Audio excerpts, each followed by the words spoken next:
NDA की जो बैठक हुई, इस बैठक में पीएम ने ये कहा, आलोचना के बाद भी हमने धैर्य रखा और धैर्य रखने का परिणाम भी निकला। तो अदिति, यहां पर एक बार फिर प्रधानमंत्री ने इशारे में बहुत कुछ कह दिया।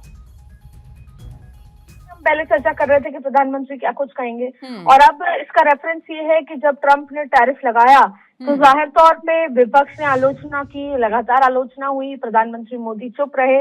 लेकिन जब पेशेंटली फॉरेन पॉलिसी की भारत के 140 करोड़ लोगों का फायदा हो, उसको साथ लेकर जब आगे बढ़े, तो उस धैर्य की बात प्रधानमंत्री यहाँ पर करते नजर आए और विपक्ष को बैकफुट पे लेके आते नजर। क्योंकि अदिति, हमने देखा कि जब बातचीत चल रही थी, बार बार आपने देखा होगा ट्रंप की तरफ प्रधानमंत्री नरेंद्र मोदी की काफी तारीफ की जाती थी कि वो मेरे अच्छे दोस्त हैं, मैं उनसे बातचीत कर रहा हूं, लगता वो मुझसे खुश नहीं है। ट्रंप बार बार इस तरीके से प्रधानमंत्री का जिक्र जरूर कर रहे थे। ये बहुत इंपॉर्टेंट बात है, हालांकि बहुत अच्छे टेस्ट में नहीं था कि ट्रंप ने कल भी ट्वीट था, वो बहुत ज्यादा खास मतलब उस लिहाज से नहीं है। ले उसमें भी ये नजर आ रहा है कि आप अमेरिका की बाय अमेरिका पॉलिसी पर आगे बढ़े, $500 बिलियन का निवेश करेंगे, आप रशिया ऑयल नहीं खरीदेंगे, आप वेनेजुएला खरीदेंगे जिसके वो इंचार्ज है अभी। तो जाहिर तौर पे ट्रंप ने पहली बार टैरिफ तो लगाए, लेकिन अमेरिका प्रधानमंत्री मोदी का जिक्र करते नजर आए। डावोस में जब एक पत्रकार ने उनसे पूछा तो उन्होंने कहा he is my great friend. Her bar great friend तो कहा, लेकिन अमेरिका अपने आप को ग्रेट बनाने के लिए कई बार बुली की स्तर पे उतर आया। लेकिन आखिरकार जो हमारी एक्सपोर्ट देश हैं, उनमें सबसे कम टैरिफ, देखिए 2 तरीके के टैरिफ होते हैं। एक था जो रेसिप्रोकल टैरिफ है जिसको 25 से 18 कर दिया। एक टैरिफ वो था जो हमें पेनल्टी के तौर पर लगाया गया था। तो जाहिर तौर पे ये पेनल्टी वाला टैरिफ जैसे ही रशियन ऑयल का खत्म होगा खरीदना तो वो हट सकता है।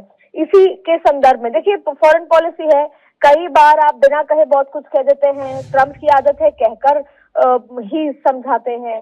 नरेंद्र मोदी ने बिना कहे बहुत कुछ करने की कोशिश की है। हालांकि फिलहाल नरेंद्र मोदी इस बात को लेकर खुश है कि 140 करोड़ लोग जो रेसिप्रोकल टैरिफ है 25 का, वो 18 पर आ गया और उसके संकेत उन्होंने अपने भाषण में दिए। और अभी प्रधानमंत्री ने अदिति ये कहा भी कि आत्मविश्वास वो शक्ति है जो हर चीज को संभव बनाती है। पीएम ने यह भी अदिति कहा कि ये विकसित भारत के सपने को साकार करने में महत्वपूर्ण भूमिका निभाएगी। तो इस स्टेटमेंट को आप प्रधानमंत्री के कैसे देखती हैं? देखिए, प्रधानमंत्री हमेशा अपने सांसदों को एक मूल सीख देकर जाते हैं जो आपको आगे बढ़ाने में हर संसद दल की बैठक में वो अपने एनडीए के सांसद को, परिवार को एक ऐसी बात कह के जाते हैं जो जीत सुनिश्चित करती है। हर बार ऐसा हुआ है। इस बार भी प्रधानमंत्री ने कहा कि आपको बहुत सारी आलोचनाएं आएंगी पर आपको रुकना नहीं है। नरेंद्र मोदी के लिए हमेशा कहा जाता है कि ना रुकते हैं ना झुकते हैं, और इसीलिए कि भाई बहुत सारी चीजें होती आई फिर भी वो निरंतर आगे बढ़ते रहे। ये जो बयान है ये बहुत सारे लिहाज में है, चाहे पश्चिम बंगाल की लिहाज में कह लिया जाए या ग्लोबल इम्बैलेंस के लिहाज में कह लिया जाए कि आपका आत्मविश्वास होना चाहिए, तो आप फिर जो आपका लक्ष्य है विकसित भारत का, उससे आपको कोई नहीं हटा पाएगा, आप उसी रास्ते पर आगे बढ़ेंगे। ठीक है दीदी, आपका बहुत शुक्रिया पूरी बातचीत और जानकारी के लिए।